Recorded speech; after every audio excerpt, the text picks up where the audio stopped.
சொந்தக்காரர் எந்த உள்ளத்தில் சொந்தமானார். இந்த பாதாளத்தில் சொந்தக்காரர் எந்த உள்ளத்தில் சொந்தமானார். ஆனந்தமே பரமானந்தமே இது மாபெரும் பாக்கியமே. ஆனந்தமே இது மாபெரும் பாக்கியமே. இந்த பாதாளத்தில் சொந்தக்காரர் எந்த உள்ளத்தில் சொந்தமானார். இந்த பாதாளத்தில் சொந்தக்காரர் எந்த உள்ளத்தில் சொந்தமானார். அல்லேலூயா. பாருங்க, ஏசப்பா போல இருக்கிறவங்க மாடுகள் நடுவுல ஸ்தோத்திரம் பண்ணுவாங்க. ஸ்தோத்திரம் பண்ணும் பொழுது அந்த பாடுகள் ஆசீர்வாதமாய் மாறி போகும்.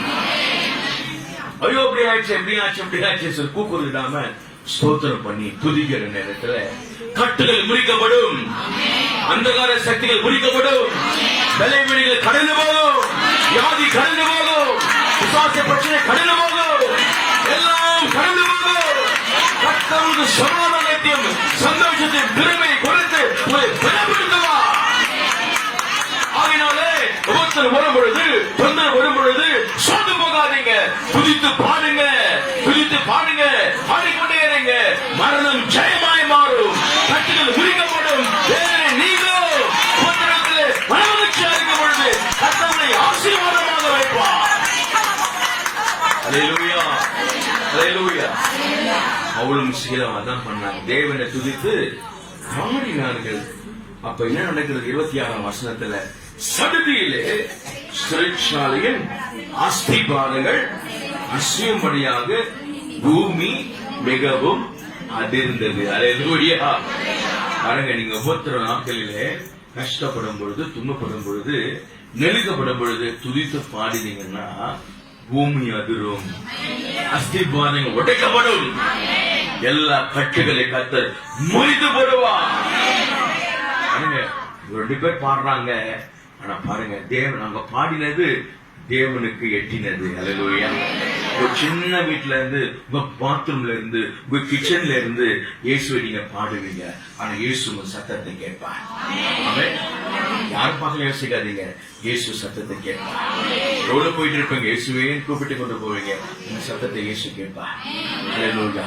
நம் 2 பிள்ளைகள் கஷ்டப்பட்டு வேதனைப்படுறாங்க, ஆனாலும் தேவனை துதிக்கும் பொழுது கர்த்தர் இறங்கி வந்துட்டார். அல்லேலூயா. பாருங்க, சிறைச்சாலையின் அஸ்திபாரங்கள் பவுண்டேஷனே அசைந்தது. அல்லேலூயா. எந்த பவுண்டேஷன்? சிறைச்சாலையின் அஸ்திபாரங்கள் அசைந்தது, பூமி மிகவும் அதிர்ந்தது. அல்லேலூயா. அப்ப என்ன நடக்கிறது? உடனே கதவுகள் எல்லாம் திறவுண்டது. அல்லேலூயா. எல்லோருடைய கட்டுகளும் அழந்து போயிடுச்சு. ஒரு அல்லேலூயா பாருங்க. அதான் துதியின் அதிசயம், துதிப்பாடலின் அதிசயம். ஆமென்.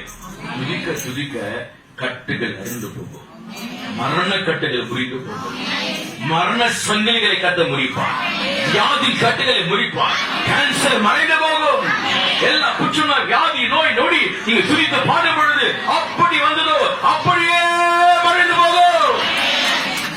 அல்லேலூயா.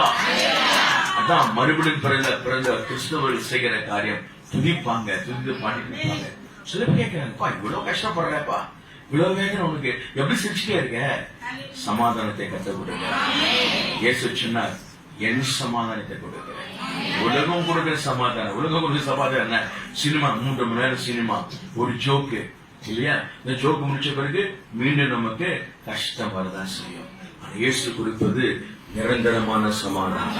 அல்லேலூயா. தேவ சமாதானம். அடி உத, ஆனா கூட தேவ சமாதானமாய் பவுலும் சீலாவும் தேவனை துதித்து பாடினார்கள். பூமி அசைந்தது, கட்டுகள் முறிந்தது, சிறைச்சாலை கதவுகள் திறக்கப்பட்டன.